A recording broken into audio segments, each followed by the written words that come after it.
kita kali ini kita kedatangan tamu yang sangat spesial dari murid kesayangan kita. Siapa ya kira-kira? Mari kita sambut Atta.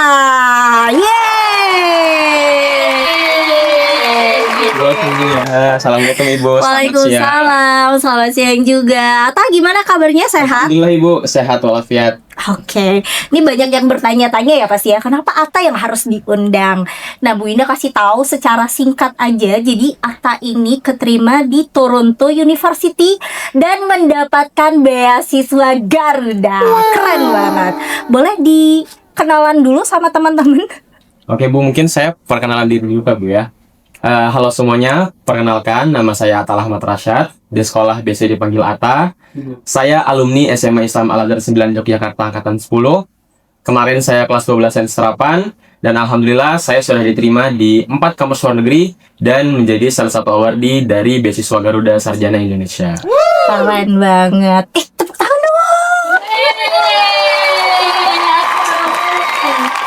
Oke nih Kak Atta, kalau misalnya Bu Indah boleh tahu, kesan Kak Atta bisa menjadi jadi siswa SMA kita itu gimana? Tentu saya senang banget Bu ya, dan saya bersyukur banget. Jadi mungkin saya bisa cerita dari saya lulus SMP dulu kali Bu ya, alasan boleh. kenapa saya milih SMA ini. Jadi alhamdulillah waktu saya lulus SMP itu saya sudah selesai hafalan saya Bu, 30 juz Al-Quran alhamdulillah. Dan tapi saya nggak mau lanjut ke SMA yang mondok lagi atau terlalu fokus ke agama. Saya pengen pelajar umum juga. Nah, jadi setelah mencari, alhamdulillah saya ketemu tuh SMA Islam Al-Azhar 9 Jakarta. Dan alhamdulillah waktu itu juga ada beasiswa Ibu di sini buat para penghafal Quran. Jadi akhirnya saya daftar beasiswanya, saya daftar SMA-nya dan alhamdulillah diterima. Seperti itu, Bu. Nah, terus kalau kesan sendiri itu tentu Bu ya, berhubungan sama tadi alasan saya memilih ini, karena saya ingin menjaga hafalan saya, sekaligus belajar banyak hal baru, terutama materi-materi akademis misalnya biologi, kimia, karena sebenarnya Bu, dari kecil tuh saya suka banget sains, gitu. Dan selama SMP, karena saya di pondok, jadi saya kurang kenal sama sains. Saya jarang banget belajar dan fokus ke Al-Quran, ke hafalan bahasa Arab seperti itu. Jadi saat saya di SMA, saya bisa menjaga hafalan saya, terus banyak belajar, bahkan bisa ikut banyak kegiatan di luar kelas. Itu saya senang banget Ibu, seperti itu. Oke, menarik ya. Berarti Atta menginformasikan kalau misalnya di sekolah kita itu tidak hanya berprestasi di bidang akademik, tapi juga bisa di bidang non-akademik ya. Atta nih, yang paling berkesan selama kamu menjadi siswa di sini apa? Yang paling berkesan Ibu, itu kalau saya pribadi adalah pengalaman lomba karya ilmiah remaja di luar kota bahkan di luar negeri. Oke, jadi saya pernah satu-satunya lomba saya ke luar negeri itu waktu itu ke Malaysia. WICE yang ini Bu, yang ini. Boleh disorot kamera? Nggak bisa ya? Nggak apa-apa. Itu pengalaman paling berkesan saya. Karena dulu SMP saya bener-bener di pondok Bu. Nggak pernah, jangankan keluar negeri, keluar pondok aja nggak boleh gitu Bu. Tapi selama SMA ini saya bisa belajar, berlomba, terus jalan-jalan ke luar negeri sama teman-teman. Itu menjadi momen paling menegangkan, momen paling asik, dan momen paling berkesan saya selama SMA. Oke, seru ya. Mungkin boleh nggak sih ceritain sama teman-teman di sini pengalaman yang seru selama kamu ngikutin lomba tuh apa? Kalau pengalaman seru selama lomba tuh banyak banget Bu. Karena kan saya ikut banyak lomba juga nih. Kalau lomba yang paling berkesan itu adalah opsi Bu. Karena pertama itu lomba yang menurut saya paling susah, paling melelahkan, tapi yang paling asik juga sebenarnya Bu. Paling asik juga. Jadi kalau kenapa pengalaman ini berkesan banget? Karena semua tuh dimulai dari opsi itu kan sendiri dibagi jadi beberapa tahapan Bu ya. Jadi ada tahap membuat proposal dulu. Kalau lolos proposal lanjut membuat laporan. Kalau laporannya lolos baru kita bisa jadi finalis. Baru berlomba nanti offline di Jakarta kemarin. Nah, dulu pas saya opsi itu waktu itu masih kelas 10, saya masih agak ngawang sebenarnya Bu. Saya belum terlalu kenal sama yang namanya menulis paper, belum terlalu kenal yang namanya mengolah data. Tapi alhamdulillah itu saya dibimbing oleh Pak Rian dan saya banyak banget belajar selama opsi ini Bu. Tapi yang saya pelajari itu nggak cuma mengolah data, menulis paper, tapi saya juga belajar tentang yang namanya kesabaran, ketekunan, dan self control. Banyak-banyak saya pelajarin. Mungkin kalau bisa sedikit cerita Bu ya. Jadi momen paling berat, titik paling berat saya opsi itu adalah ketika saya menulis laporan. Sedang melakukan uji coba. Di situ saya bersama partner saya, Robi. Itu tentu karena namanya juga kami sama-sama lelah dan di luar lomba kami juga sama-sama sibuk di kelas. Tentu ada aja cekcok sedikit berantem. Disitulah saya belajar buat ngontrol diri, kemudian juga memahami bahwa kita semua sama-sama sibuk, sama-sama capek dan lebih sabar. Seperti itu, Bu. Baik. Namun alhamdulillah semua itu terbalaskan ketika alhamdulillah saya berhasil masuk final, berangkat ke Jakarta, berlomba dan alhamdulillah berhasil juara walaupun juara 3, tapi udah lebih dari cukup, alhamdulillah. Keren banget ya.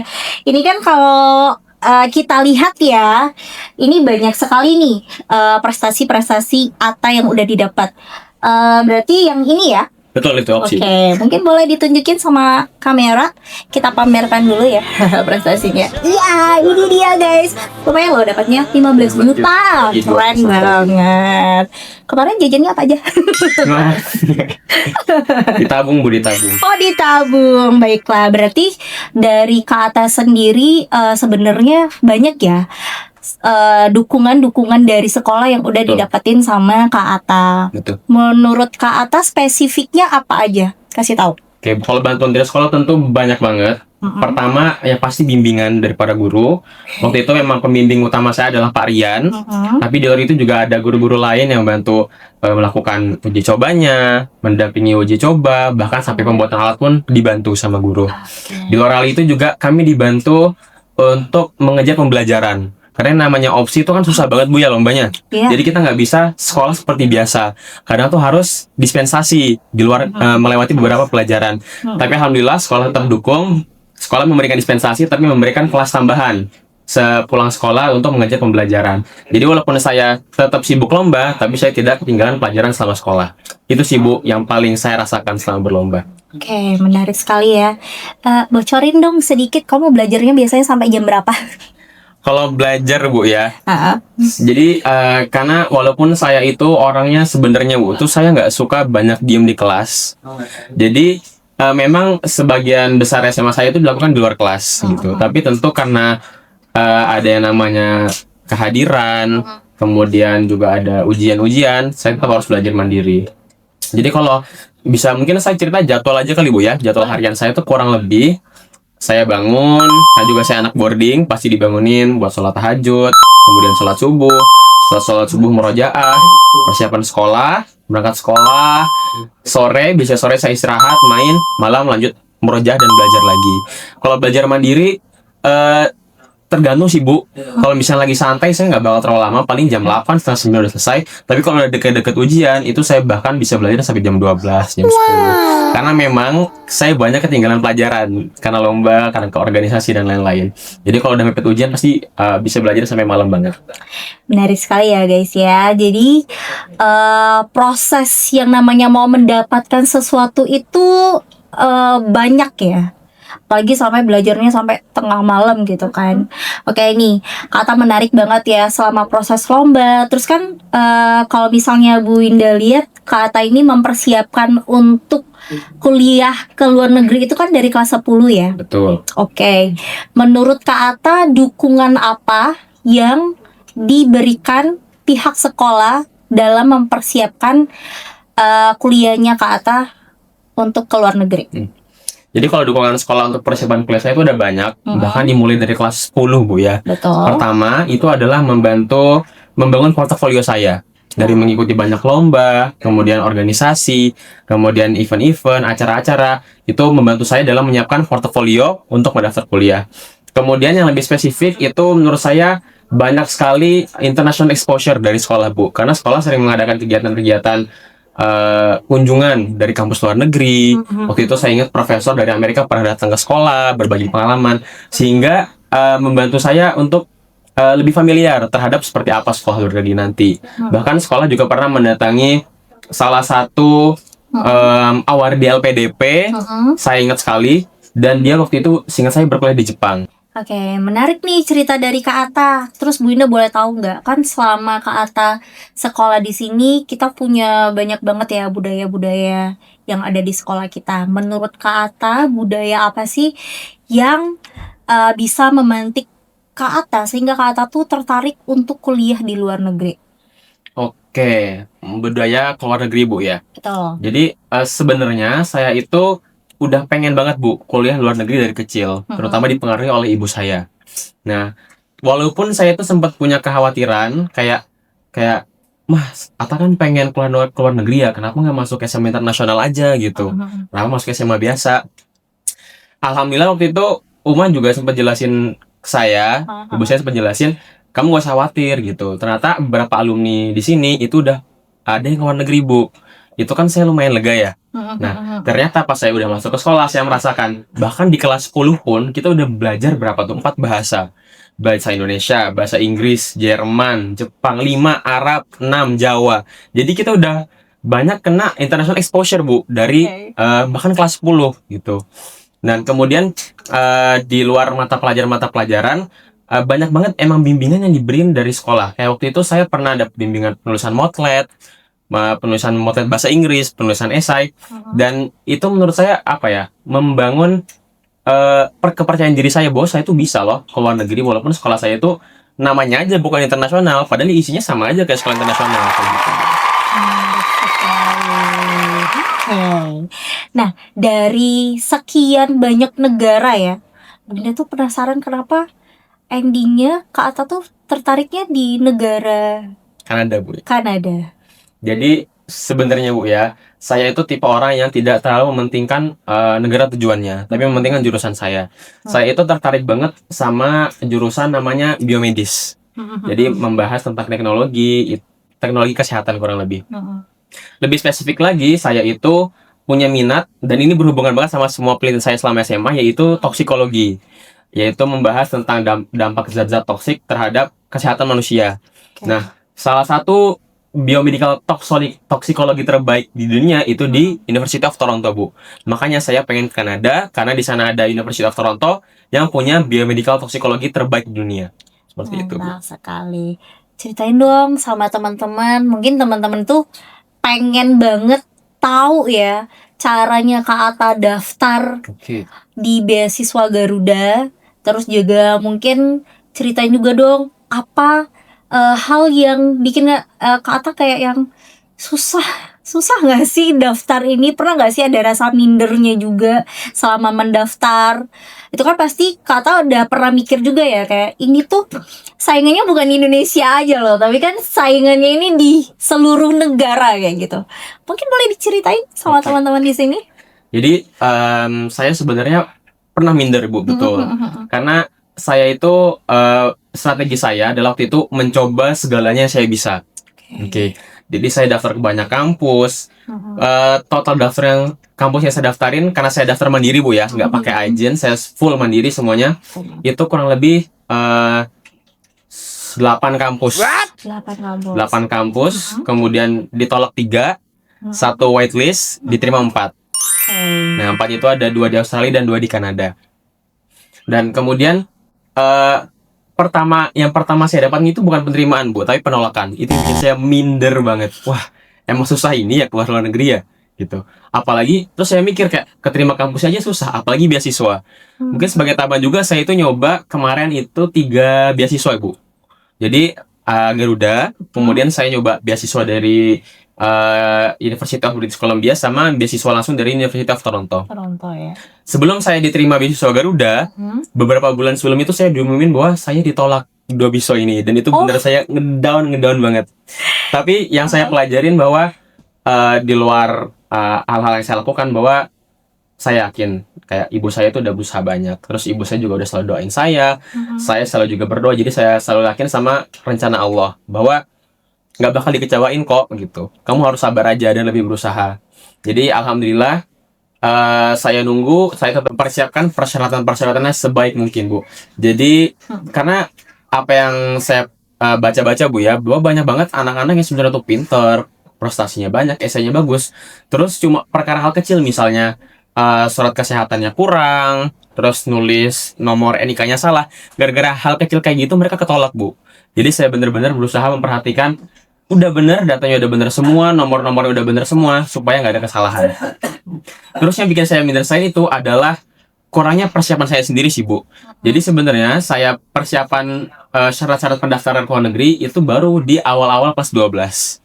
Jadi sebagian besar kampus luar negeri itu kan butuh yang namanya IELTS Bu ya. persyaratan bahasa Inggris. Kemudian ada juga SAT, persyaratan skolastiknya. Saya itu baru belajar SAT sama IELTS, belajar intensif itu baru awal kelas 12. Sedangkan banyak saya tahu teman-teman pendaftar-pendaftar lain itu udah belajar, bahkan ada yang dari kelas 10 Bu persiapannya. Itu juga yang bikin saya minder. Dan SAT terakhir saya jujur Bu ya, itu nggak terlalu tinggi Bu. SAT saya itu kan maksimal 1.600 Bu ya, itu udah paling bagus. SAT saya itu cuma sekitar 1.200-an. Dan itu bisa dibilang average Bu, rata-rata. Kalau TBK kayak sekitar 500-600 lah, nggak terlalu tinggi. Nah, tapi apa yang dari saya lihat dan teman-teman itu, apa yang saya lihat dari teman-teman yang sudah diterima di Garuda, itu ternyata mereka tidak terlalu, dari apa yang saya lihat Bu ya, itu nggak terlalu memperhatikan yang namanya SAT atau IELTS. Jadi tentu mereka punya batas minimum. Kalau di Garuda angkatan saya itu kemarin IELTS-nya minimal 6,5, terus per band minimal 6, dan SAT-nya minimal 1.170. Tapi menurut saya lebih penting adalah di linearitas antara prestasi sama esainya Bu. Jadi esai saya itu membahas tentang polusi udara, dan itu benar-benar cocok sama semua penelitian saya. Dan itu kelihatan linear. Selain itu juga memperhatikan satu masalah di Indonesia yang ingin saya selesaikan. Nah, jadi selama kita punya 3 hal itu kemungkinan chance keterima di Garuda menurut saya itu lebih besar. Walaupun misalnya kamu belum punya atau LOA-mu masih sedikit, atau IELTS-mu mepet. IELTS saya cuma 7 Bu, nggak sampai 8, 9 gitu, nggak. IELTS saya cuma 7, SAT saya cuma 1.200. Jadi nggak yang kelihatan pinter-pinter banget. Cuma saya memang kuat di esai dan prestasi saya. Itu kelebihan saya. Jadi teman-teman mungkin nanti kalau ada yang daftar ternyata SAT-nya nggak tinggi-tinggi banget, terus IELTS-nya mepet, itu jangan minder. Yang penting kamu tahu kamu mau ngapain, kamu di sana mau belajar apa, kamu setelah belajar mau jadi apa. Selama kamu tahu itu semua dan kamu bisa menyampaikannya dengan baik di esai, pasti keterima, insya Allah. Chance buat keterimanya lebih besar. Oke. Kak, kita sambil minum ya. Boleh Bu, boleh. Oke. Tos dulu nggak sih biar makin Boleh. akrab. Oke.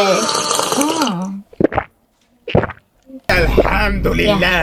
Nah, dari sekian banyak prestasi persyaratan yang udah Kak Atta siapin, kan kalau misalnya jadi siswa eligible, itu kan maksimal 3 ya prestasi yang harus di-upload.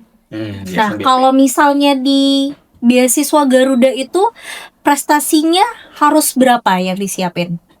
Jadi kalau di Garuda sendiri itu nggak ada maksimal dan nggak ada minimal, setahu saya Bu ya. Nah, tapi tentu bagusnya kalau teman-teman punya banyak prestasi, apalagi yang berhubungan sama jurusan, kemudian esai teman-teman. Nah, kalau saya sendiri itu kemarin saya upload totalnya 11 Ibu. 11 prestasi. 10-nya itu otomatis dari Puspesnas, karena kalau di Garuda itu Bu, kalau kita udah punya akun Puspesnas dan sekolah sudah mengkurasi prestasinya, itu kita tinggal masukin NIK aja udah tulis Bu prestasinya, jadi nggak perlu masukin manual.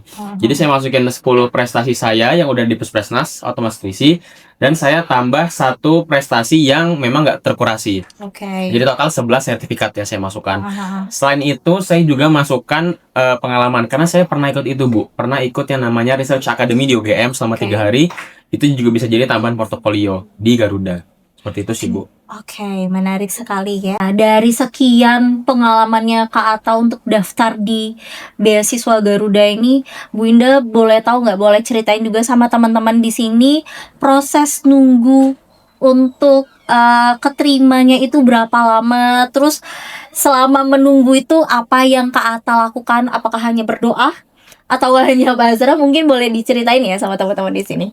Oke, jadi kalau buat nunggu Bu ya, saya itu kan mulai daftar tuh dari akhir 2025, dari sekitar bulan Oktober. Iya, itu yang gelombang 1 kan? Betul, malah beasiswa sebelumnya, yang beasiswa dari Toronto sama beasiswa dari British Columbia. Itu saya udah mulai daftar dari akhir 2025. Nah, jadi mulai pendaftaran bertahap. Di situ akhirnya kan bertahap Bu ya, jadi kayak daftar ketolak gitu Bu. Akhirnya sampai di bulan, seingat saya itu bulan Maret Bu. Bulan Maret itu pendaftaran Garuda dibuka. Nah, jadi akhirnya di bulan Maret itu sebenarnya saya itu mau daftar Garuda dulu kan saya belum familiar Bu ya. Saya tanya itu cuma BIM. Terus akhirnya sempat baca-baca, oh ternyata ada yang namanya Garuda. Dan akhirnya waktu itu Bu Indah waktu itu sempat sosialisasi di sekolah terkait beasiswa Garuda. Nah, akhirnya disitulah Bu, saya akhirnya lanjut daftar, mempersiapkan persyaratan. Nah, kalau nunggunya Bu ya, itu tuh saya selesai daftar kalau nggak salah April. Jadi awal April itu udah deadline pengumpulan berkas, semuanya termasuk SK dan lain-lain. Dan pengumumannya itu ada di tanggal 30 Mei. Nah, jadi selama rentang waktu itu saya pertama ditolak beasiswa dari Toronto. Jadi sempat ngedown, tambah Sampai nangis aduh nggak ya? pede. Alhamdulillah nggak nangis Oh, Bu, nggak nangis. tapi bener-bener ngedown, nggak mau makan gitu-gitu, diem di kamar. Ya ampun. Terus akhirnya gara-gara itu kayaknya orang tuh udah mikir plan B nih Bu. Akhirnya saya tuh kan sebenarnya cukup berat Bu ya, kalau misalnya mau kuliah di kampus top 20 misalnya di NUS atau di Amerika atau di Kanada, itu pakai biaya mandiri karena mahal banget, bisa habis miliaran gitu. Betul. Kalau kemarin hitungan saya tuh kurang lebih sama biaya hidup kurang lebih 6 sampai 7 miliar. Otomatis wah itu mahal banget kan Bu ya. Jadi akhirnya orang tua tuh ada plan B ke Malaysia. Waktu itu ke University of Malaya. Jadi apa namanya? University of Malaya itu terakhir saya cek peringkat 58 dunia. Jadi masih bagus Bu. Dan harganya itu kurang lebih aja sama IUP di Indonesia. Oke. Itu akhirnya selama rantau waktu itu saya menyiapkan plan B saya. Dan tentu selain menyiapkan plan B, saya juga tetap berdoa. Itu bener-bener kayak top. Saya rajin banget tahajud Bu. Masya Tahajud Allah. banget tahajud. Dulu kan sebelum-sebelumnya sering capek lah, ngantuk, tiduran gitu. Itu saya bener-bener usahain selalu tahajud. Terus lebih rajin sholat sunnah, sholat duha, dan lain seperti itu Bu. Dan puncaknya itu bener-bener di tanggal 30. Ini saya ada cerita lucu sih Bu. Oh, gimana? Jadi ceritanya pengumumannya itu tanggal 30. Cuma Garuda tuh ngasih tahu Bu jam berapanya. Oke. Jadi saya itu nunggu dari pagi sampai sore. Dan itu saya seharian mual, stres Bu, nggak tenang. Ini kapan pengumumannya? Saya bolak-balik seharian buka webnya, kok nggak ada pengumuman terus. Akhirnya waktu itu sore-sore teman-teman tuh ngajak makan Bu, ngajak makan di luar. Ya udahlah ya. Akhirnya saya ya udah daripada stres kayak gini nggak jelas, mending saya makan sore tuh Bu. Sore akhirnya saya makan, terus saya gara-gara nongkrong tuh udah bad mood, udah males, nggak pengumuman apa ditunda, kok di IG juga nggak ada pengumuman gimana. Tiba-tiba ibu saya nelpon. Ibu saya nelpon tuh ngira saya tuh nggak lolos, terus nggak berani ngomong. Terus ibu saya udah kayak, gimana Ta, udah pengumuman kok belum, nggak ngomong apa-apa. Terus saya, oh udah pengumuman, udah di IG udah ada pengumumannya. Terus saya buka langsung di situ sama teman-teman, dan alhamdulillah hijau, kelihatan langsung. Itu saya bener-bener tenang, bersyukur, langsung lapar, langsung pengen makan karena saya bener-bener mual gak mau makan. Dan wah itu bener-bener unforgettable karena bareng teman-teman gitu loh Bu. Terus ibu saya juga nelpon gitu. Jadi bener-bener momen yang menegangkan banget. Wah gitu sih Bu Luar momennya. biasa sekali ya. Oke Nyata, kan kalau misalnya dari netizen, dari orang-orang tuh ada juga ya yang beranggapan kalau mau kuliah di luar negeri itu kurikulumnya harus kurikulum internasional. Kalau menurut Kak Atta sendiri gimana tanggapannya? Itu sebenarnya nggak salah Bu, cuma nggak harus. Contohnya ya saya sendiri gitu. Emang Al-Azhar nih, Al-Azhar 9 tuh bukan SMA internasional gitu, enggak. Tapi alhamdulillah saya bisa diterima di 4 kampus dunia, bahkan top 50 semua, nggak ada yang di atas top 50. Dan saya bisa jadi salah satu awardi beasiswa Garuda. Tentu kan kalau misalnya bukan sekolah internasional nih, bukan berarti nggak ada international exposure tadi, nggak ada paparan dunia pendidikan internasional. Jadi yang pasti ibu saya itu karena tahu saya mau kemana, dan ibu saya juga dukung saya kuliah ke luar negeri, ngecek apakah sekolah kita ini punya program-program yang bisa memberikan international exposure kepada saya. Dan benar, alhamdulillah alumni kita ada yang ke luar negeri. Terus benar di sini dari kelas 10 aja udah belajar 4 bahasa luar negeri. Terus kita banyak banget program-program atau event-event ketemu kampus dari luar. Bahkan sekolah kita kan udah banyak nggak sih Bu kerja sama kampus luar. Kayak yang saya inget tuh North Illinois University dari Amerika. Nah jadi ya kembali lagi sih ke program-program yang disediain sekolah. Kayak gitu sih Bu. Nah dari sekian cerita yang Kak Atta sebutin tadi, yang paling Kak Atta yakinin dari sekolah kita punya peluang besar untuk Kak Atta bisa kuliah di luar negeri itu apa? Kalau bantuan yang paling bikin saya yakin itu pertama, sekolah kita peringkatnya di Indonesia lumayan tinggi, terutama di prestasi Bu ya. Itu saya juga bangga banget, alhamdulillah sekolah kita kok nggak salah peringkat 14 Bu ya. Sekarang udah 13. Udah 13, malah udah 13 udah naik lagi peringkatnya prestasinya. Itu yang bikin saya pede, oh sekolah itu ini bagus gitu. Terus juga apa namanya? Bimbingan-bimbingannya diberikan. Akhirnya saya lebih percaya diri, oh saya beneran belajar kok, sama kayak anak-anak bahkan di Amerika kan nggak semuanya bisa SAT Bu ya. Di sini kan saya dibantu persiapan SAT-nya. Jadi ya saya merasa lebih percaya diri aja sih Bu untuk mendaftar ke luar negeri seperti itu. Oke. Terus kebiasaan-kebiasaan kecil yang Kak Atta lakukan untuk persiapan ini apa aja? Oke, kalau kebiasaan kecil Bu ya, kebiasaan kecil yang menurut saya paling berpengaruh, ini sebenarnya bisa berbeda-beda tiap orang.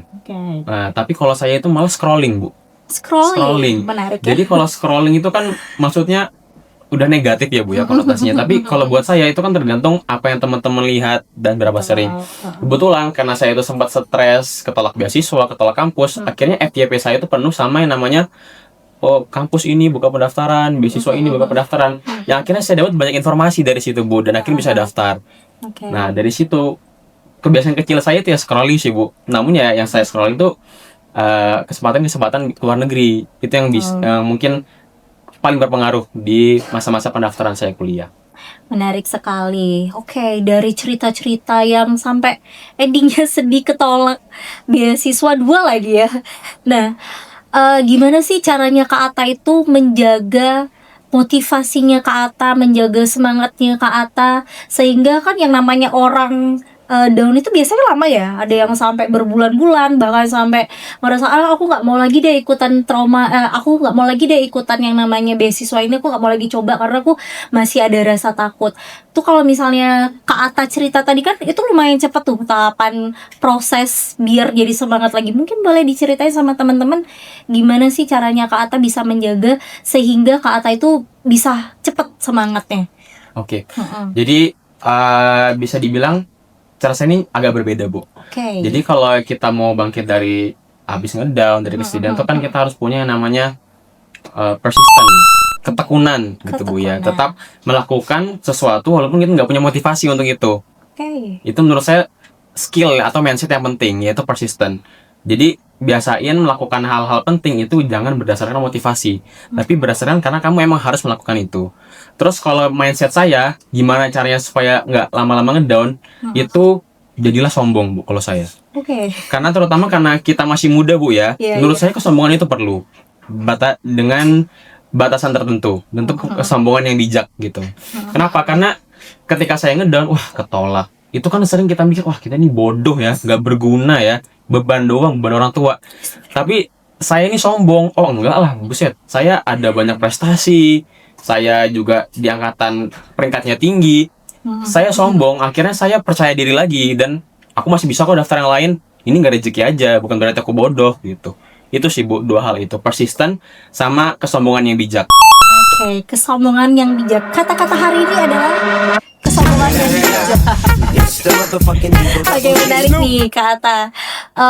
Kalau misalnya Bu Winda lihat dari kesehariannya Kak Atta, kan Kak Atta nih walaupun banyak banget yang namanya mengikuti kegiatan di sini, kan Kak Atta juga termasuk OSIS loh di sini. Betul. Ya teman-teman perlu ketahui, OSIS itu kegiatannya banyak banget.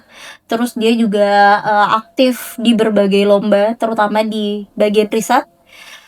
Berarti secara tidak langsung menurut Kak Atta, lingkungan dari sekolah itu berpengaruh besar nggak dari kehidupannya? Jadi sebenarnya menurut saya kelebihan siswa-siswa di sini Bu ya, itu adalah fleksibilitas. Jadi sekolah itu memberi banyak kesempatan, terutama bagi anak-anak kelas 10 yang baru masuk, untuk bahasanya tuh mencari jati diri mereka dan mencari minat mereka. Itu yang saya lakukan selama kelas 10. Kelas 10 itu sebisa mungkin, bukan sebisa mungkin saya mau, tapi sekolah memaksa saya untuk mencoba semua hal. Jadi kelas 10 itu saya ikut OSIS, saya ikut ekskul, saya ikut taekwondo, terus saya ikut ekskul kir, saya ikut banyak kegiatan. Ikut OSN, astronomi, padahal saya nggak ngerti apa-apa, cuma sekolah udah ikut aja, siapa tahu kamu bisa, siapa tahu kamu seneng di situ. ikut OSIS, banyak organisasi, banyak kegiatan. Di situ saya menemukan jati diri saya atau minat saya. Wah, ternyata yang asik nih kir. Saya jagonya kir. Nah, jadi menurut saya itu sih Bu, fleksibilitas sekolah yang membuat para siswa ini bisa mencari minat mereka. Karena menurut saya Bu, yang paling penting itu adalah emang minat kita. Karena selama kita minat pada suatu hal, kita bakal bisa jadi yang paling keren di minat kita itu. Mantap sekali. Nah, dari cerita yang Kak Ata ceritain ke teman-teman tadi kan ya, berarti jurusan ini tuh berkaitan banget sama cita-citanya Kak Ata ya. Oke, kalau boleh tahu cita-citanya Kak Ata itu sebenarnya pengen jadi apa? Kalau cita-cita saya Bu ya, mungkin ini bisa jadi saya jelasin kayak saya bagi dua, cita-cita jangka panjang sama pendek saya. Jadi saya itu pengen bekerja di setelah lulus Bu ya. Setelah lulus tuh saya bakal melanjutkan master. Jadi saya melanjutkan S2 dulu. Setelah itu saya pengen bekerja di multinational company yang berhubungan sama biomedical, apalagi toksikologi. Dan setelah itu, setelah beberapa tahun saya ingin buat startup Bu. Saya ingin punya perusahaan sendiri. Dan ketika saya udah tentu berhubungan sama toksikologi, dan jika nanti sudah jadi insya Allah, saya pengen buka namanya research center. Karena sebagai informasi tambahan Bu ya, di Indonesia itu banyak sekali regulasi kesehatan yang masih menggunakan data dari WHO atau data-data luar negeri. Sedangkan setiap orang itu mempunyai genetik yang berbeda. Jadi bahkan misalnya nih Bu, zat yang sama itu bisa mempengaruhi dua orang dengan genetik yang berbeda. Jadi Indonesia itu kekurangan namanya data lokal. Jadi nanti tujuan akhir saya itu pengen punya database lokal. Gimana nanti regulasi kesehatan Indonesia itu bisa berdasarkan pada data-data yang berasal dari Indonesia Bu, dan tidak terlalu bergantung pada data-data di luar negeri. Itu sih Bu. Menarik sekali ya. Nah, Kak Ata, kalau misalnya mungkin boleh kasih tahu juga ya sama teman-teman di sini, kan dari seluruh perjuangannya Kak Ata, dari seluruh cerita-ceritanya Kak Ata tadi, mungkin bisa dikasih tahu sama teman-teman di sini tipsnya Kak Ata bisa menjadi siswa eligible. Kan kalau misalnya mau daftar beasiswa Garuda itu salah satunya harus punya prestasi, ya kan? Salah satunya nilainya juga harus bagus dan harus terdaftar menjadi siswa eligible, ya kan? Mungkin diceritain sedikit alasan Kak Ata sehingga mau pilih di luar negeri, terus juga tipsnya Kak Ata untuk mempersiapkan beasiswa Garuda ini, dan tipsnya Kak Ata juga biar selalu terlihat keren seperti sekarang. Oke, jadi mungkin tips untuk mengejar mimpi kali Bu ya, saya mulai dari situ. Betul. Jadi kalau menurut saya Bu, poin paling penting kita adalah tahu apa yang kita suka. Kalau kita udah tahu apa yang kita suka, kita bakal tahu mau jadi apa, mau kemana, dan cara melakukannya. Semuanya bakal ngikut Bu. Jadi intinya pertama harus tahu apa yang kita suka dan bener-bener dipastiin kalau itu emang yang kita suka dan kita bisa. Itu yang pertama Bu. Terus mungkin kalau buat mendaftar di beasiswa, saya mungkin bisa ngasih tips selain yang udah sebutkan tadi Bu ya, tentang penulisan esai sih Bu. Jadi terutama buat personal statement Bu ya, kan esai banyak jenisnya. Buat personal statement dari teman-teman yang udah saya lihat esainya, kemudian teman-teman yang ternyata belum beruntung dan belum lulus beasiswa, itu adalah mereka terlalu kaku Bu dalam penulisan personal statement. Misalnya nama saya ini, saya suka ini, itu terlalu kaku. Dan saya tuh pernah belajar kalau menulis esai, apalagi personal statement itu secara visceral. Maksudnya gimana? Visceral itu maksudnya adalah menulis sehingga yang baca tuh merasakan perasaanmu di momen itu. Mungkin kalau bisa kasih contoh Bu ya, daripada nulis misalnya saya suka baca buku, itu kan kontekstual banget Bu ya. Kalimatnya bisa diubah jadi waktu itu sore-sore buku yang saya baca sangat asik. Itu kan lebih kelihatan, lebih yang baca lebih merasakan gitu loh Bu. Nah, menurut saya itu lebih bagus, esainya bakal lebih bagus kalau misalnya ditulis secara visceral. Seperti itu sih Bu. Oke, menarik. Nah, Kak Ata, kalau misalnya dari Kak Ata kan bilangnya di esai ya, tekankan di esai. Berarti kan di sekolah kita kan juga banyak nih program-program yang mendukung untuk murid-murid kita mau kuliah ke luar negeri gitu. Salah satunya program kita kan juga ada menulis esai, kan kita juga diajarin ya. Nah, mungkin boleh kasih kesan dan pesan nih buat mungkin calon-calon adik-adik yang pengen banget sekolah di sekolah kita. Terus juga buat adik-adik yang sekarang juga lagi berjuang, pengen minatnya apa, yang sekarang juga masih galau, atau yang sekarang di kelas 11 yang masih nggak tahu mau milih jurusan apa, mungkin boleh dikasih tahu sama Kak Atah.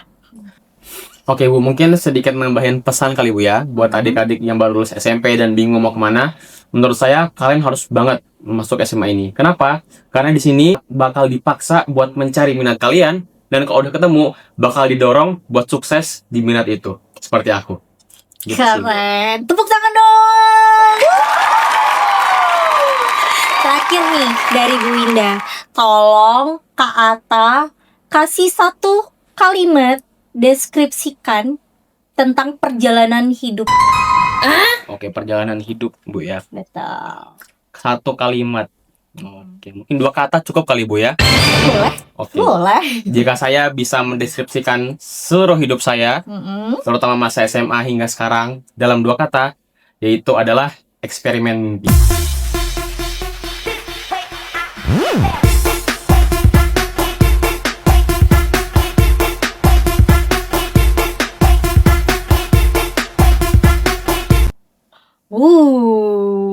Ini langsung di Zoom ya?